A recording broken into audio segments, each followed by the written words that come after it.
Siempre que se habla del origen del universo y del origen de la vida y del hombre, queda en muchas personas un resquemor que finalmente se expresa con una pregunta al final de la charla. Pero la Biblia dice que Dios creó el universo en 6 días. Entonces, ¿cómo se puede hablar, siendo católico y siendo creyente, cómo se puede hablar de millones de años y de miles de millones de años y de todas esas cosas que dice la ciencia?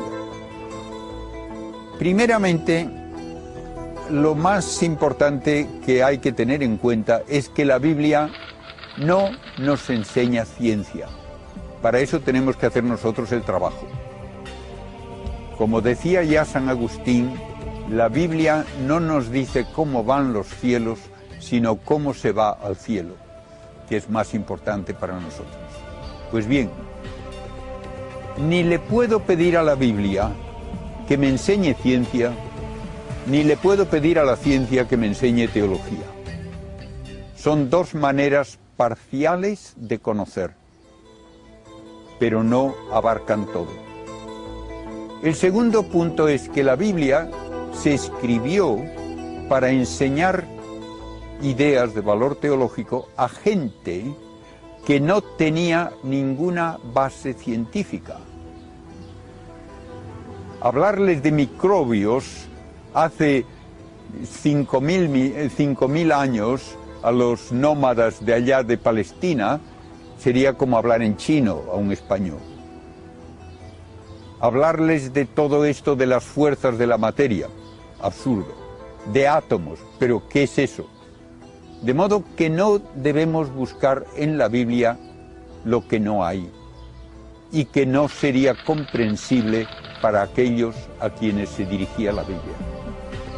Entonces, ¿qué se nos dice en el Génesis? Se nos dice de una manera muy hermosa lo que era importante para la gente de aquel entorno y de aquel tiempo, que todo cuanto hay de bueno y de orden en el universo viene de Dios y que todo está dirigido al bien del hombre, porque el universo está hecho para nosotros, para que nosotros podamos conocer a Dios y finalmente participar también de su vida y de su felicidad. Y lo dice con una parábola muy bonita. La parábola, que no se dice en ningún sitio que sea parábola, pero que se ve en el desarrollo, es cómo un padre prepara una casa para sus hijos.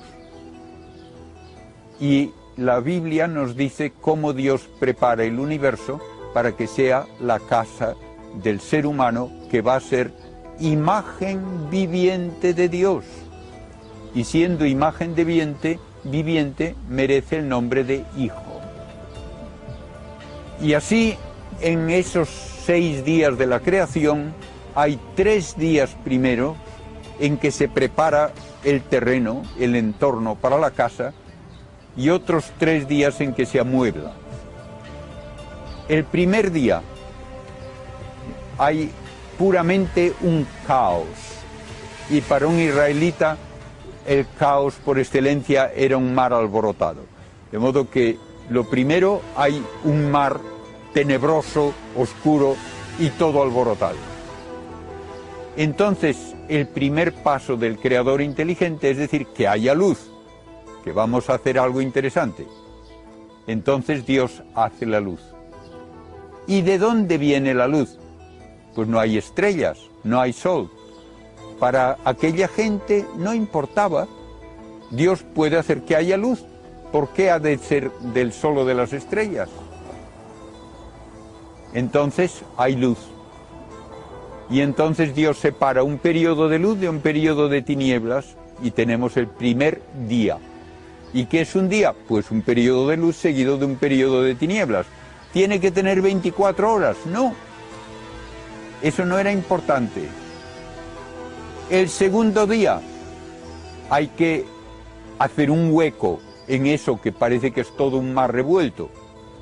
Y los antiguos tenían una idea muy poética, probablemente no se la tomaban en serio, pero la decían muchas veces, de que llueve porque hay agua allá arriba y se cae, y que se hace un pozo y aparece agua, porque hay agua allá abajo. Entonces, parece que el mundo es como una especie de cueva dentro de un entorno de agua. Pero para que haya ese espacio libre hay que hacer una bóveda que no se ve porque es transparente, pero que separa las aguas de arriba para que no caigan, y otro lugar abajo para que quede el resto del agua. Bien, esto se hace el segundo día. Ya está bien. Y otra vez vuelve a haber luz y tinieblas, tenemos el segundo día. El tercer día, por ahora solo hay agua. Y hay esa bóveda con más agua encima. Entonces hay que hacer un lugar seco.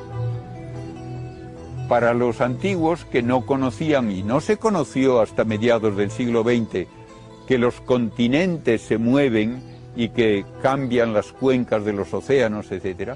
Para los antiguos, el mar está donde está porque Dios le da una orden. Ese es tu sitio y cuidadito con salir de ahí. Y entonces queda tierra seca y quedan los océanos. Y en esa tierra seca, entonces ya Dios comienza poniendo hierba. ¿Por qué? Porque la hierba va a ser necesaria para que pueda luego haber animales. Llega el cuarto día, y el cuarto día Dios empieza a decorar la casa. Y lo primero que hace, pone unas lámparas bonitas en el cielo. El sol, no para que sea de día, sino para que sea el que preside al día, y a la luna para que presida a la noche, y las estrellas. Y todo eso está en esa bóveda transparente. Recuerdo que un profesor mío de teología decía que para esa mentalidad primitiva, la luna era más útil que el sol, porque la luna sale de noche cuando hace falta y el sol en cambio sale cuando ya es de día. Bien, eso nos indica un poco el nivel de explicación a que estamos refiriéndonos. ¿Y las estrellas y el sol y la luna, qué importancia tienen? Pues era importante para los israelitas el darse cuenta de que no era verdad que las estrellas y los astros fuesen dioses, que no era verdad que dirigían los destinos humanos, que toda la astrología es puro cuento, que los astros son servidores de Dios y servidores del hombre, y sirven para que haya estaciones y para marcar un calendario con fiestas religiosas y que pueda haber orden en la vida. Y al Señor le llaman el Dios de los ejércitos, no porque sean ejércitos que van dando sablazos, sino porque es el ejército del cielo. Los astros son los ejércitos del Señor. Y por fin, cuando ya está preparado el lugar, entonces Dios hace los animales, primero en el agua y en el aire, luego en la tierra, y cuando todo está preparado, entonces puede ya hacer al hombre a su imagen y semejanza. De modo que es una parábola muy bonita de un Dios que hace todo con orden, lógicamente, para bien del hombre. Y esto es en contraposición a todo lo que decían los paganos, que decían que la tierra era lo más primitivo, y de la tierra nacían los dioses. Y los dioses no tenían omnipotencia, y no eran tampoco capaces de soportarse unos a otros y tenían luchas. Todo ello queda borrado de este modo tan hermoso de la Biblia de hablar de cómo Dios crea todo para bien del ser humano, para nuestro bien, porque nosotros somos los únicos que conocemos a Dios y obramos libremente, y por eso somos su imagen y semejanza.